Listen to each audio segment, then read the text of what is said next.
Magandang kwento. Makinig sa kwento at alamin ang mahalagang paksang tinatalakay dito. Mga pamantayan sa pakikinig ng kwento. Una, umupo ng maayos. Ikalawa, tumahimik at makinig ng mabuti. Ikatlo, tutukan ang mga mahalagang detalye sa kwento. Ikaapat, ituon ang mga mata sa video o sa guro. At ikalima, sundin ang mga patakaran ng may respeto. Ito ay ang kwentong may pamagat na Ang Batang si Bakit. Isang araw, sa klaseng baitang isa, kamyas.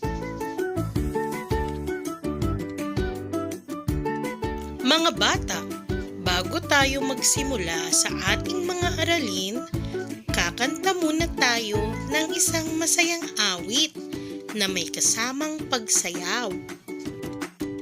Bakit po tayo kakanta at sasayaw? Kakanta tayo at sasayaw upang maging masaya ang ating pag-aaral. Bawat isa sa inyo mga bata ay may karapatang maging masaya sa inyong pag-aaral. Pag-uwi ni Remy sa kanilang bahay, anong nangyari sa school, anak? Mabuti naman po. Pero nanay, bakit po kailangan ko pong mag-aral? Mag-aaral ka anak dahil may karapatan kang matuto. Anak, kumain kang mabuti ha. Opo, pero bakit mo po ako pinapakain ng gulay at prutas?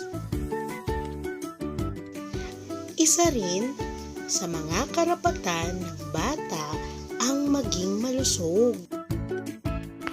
Biglang may narinig na katok sa pinto.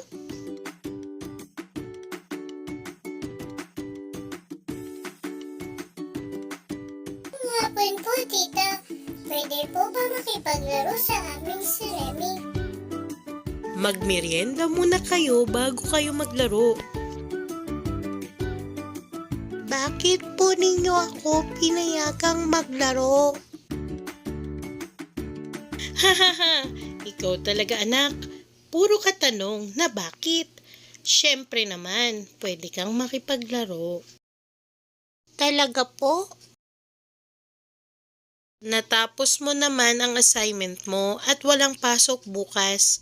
Karapatan ninyong mga bata ang makipaglaro at maglibang. Salamat po, nanay. Diyan nagtatapos ang ating maikling kwento. Panuto, makinig ng mabuti sa bawat tanong. Piliin ang letra ng tamang sagot at isulat ito sa inyong papel. May 10 segundo kayo upang sagutan ang bawat tanong.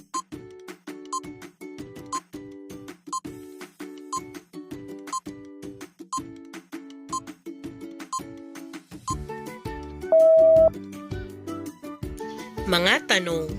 Ano ang ginagawa ni Remy at kanyang mga kamag-aral bago mag-umpisa ang kanilang aralin? A. Nag-ehersisyo. B. Kumanta at sumayaw.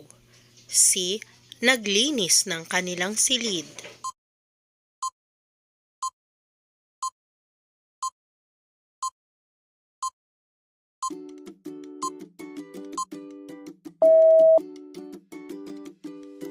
Ikalawa, ano ang dahilan na ibinibigay ng guro ni Remy sa kanilang ginawa bago mag-umpisa ang kanilang aralin?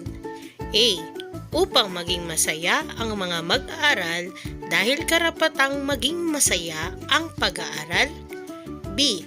Upang magsayang ng oras. O C. upang mapagod ang mga bata.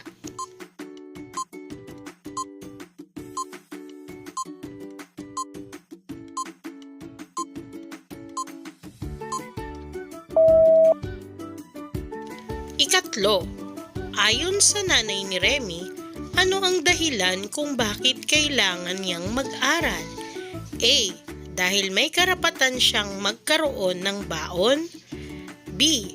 Dahil may karapatan siyang magpunta sa paaralan. O C. Dahil may karapatan siyang matuto.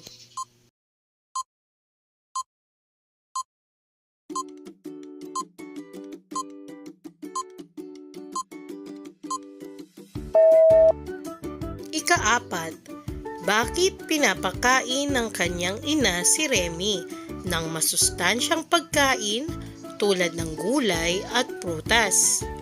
A. Dahil karapatan ng mga batang maging busog. B. Dahil karapatan ng mga batang maging malusog. O C.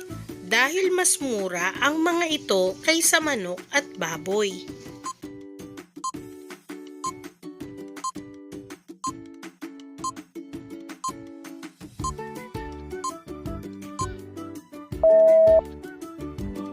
Ikalima, bakit pinayagan ng kanyang ina si Remy nang ayain ito ng kanyang mga kaibigan? A. Dahil karapatan ng mga bata na maglibang. B. Dahil karapatan ng mga bata na umalis ng bahay. O C. Dahil karapatan ng mga bata na yayain sila ng kanilang mga kaibigan.